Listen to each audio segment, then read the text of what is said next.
Waging war on the war on drugs.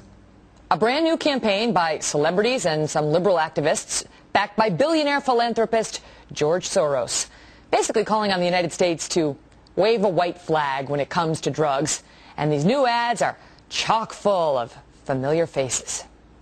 Support the Drug Policy Alliance because it fosters debate on drug policy. Because the war on drugs represents an extraordinary violation of human rights. Because whether you use drugs or not, you deserve to be treated with respect, kindness, and dignity. I support the Drug Policy Alliance because I believe in the right to sovereignty over one's own mind and body. Because I believe in personal freedom and personal choice.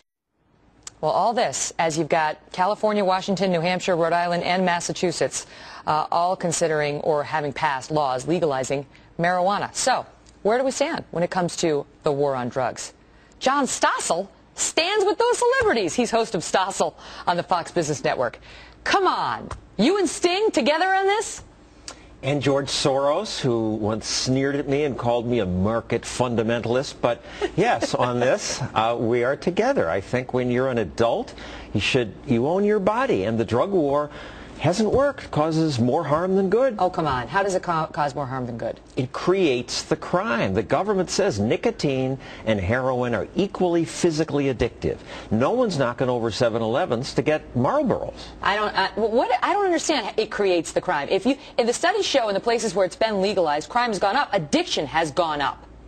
What studies? In countries like Holland and Portugal, where it's been legalized, use is down and addiction is down and death is down. But it's been legalized for a long time. That's not the same as in a country like the United States of America, where it's been illegal. And then you're telling me tomorrow we'll legalize crack and cocaine and addiction's not going to go up? It might, and people will see the error of their ways, and it will go down again. But we won't have cops 100 times a day banging into people's homes, killing some innocent people. No, we'll have cops arresting people who commit crimes while they're high on crack. Fine, arrest them for committing the crime when they're high on crack. Tell that to the person who gets murdered by the crack person. Well, we arrest murderers. We have laws against murder, rape, reckless driving. Come on, you can't believe this. Should we ban alcohol? Alcohol has an addiction rate. Alcohol has an addiction rate of 10%. Cocaine, 75%. What do these numbers mean? They mean one is really, really dangerous and should be illegal, and true. One maybe not. Totally not true. This is the scaremongering from the DEA.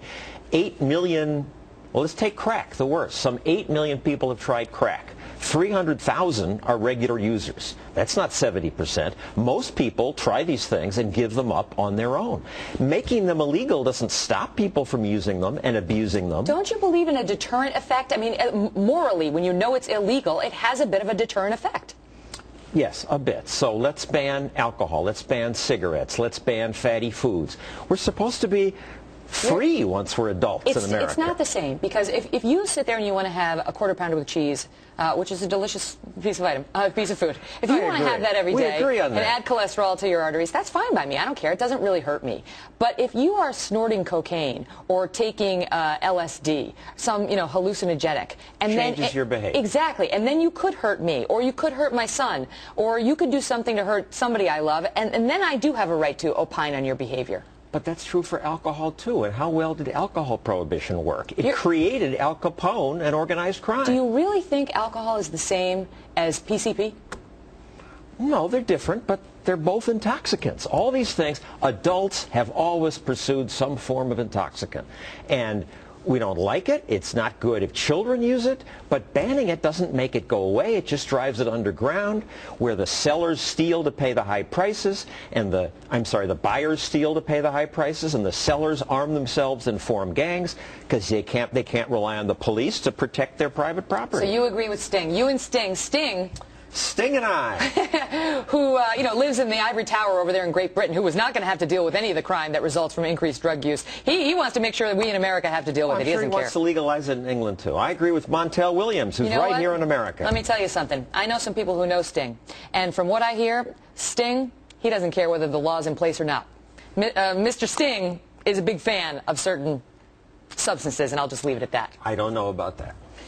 All right, Stossel, you're going to get some mail. But the people at the Drug Policy Alliance are not drug abusers, and yes, I agree with them. Yes, they are. They define themselves. We believe in social and economic justice. We consume drugs responsibly. Well, hello. The head of it doesn't. All right, Stossel, thanks for being here. By the way, folks, you can catch John on his show, which is called Stossel. It's on Fox Business Network Thursdays. Now is it 9 p.m. now, or is it still 8 p.m.? 8 p.m., still 8 p.m. It's but 8 this p.m. weekend it's repeating 7, 11. Well, you can it's catch Stossel everywhere. whenever. If it's a Saturday night and you're having your cocktail, you know, you can just turn on John and know that he wants you not only have that cocktail, but whatever you want with it. His show gets better the more intoxicated you are. Thanks, Stossel.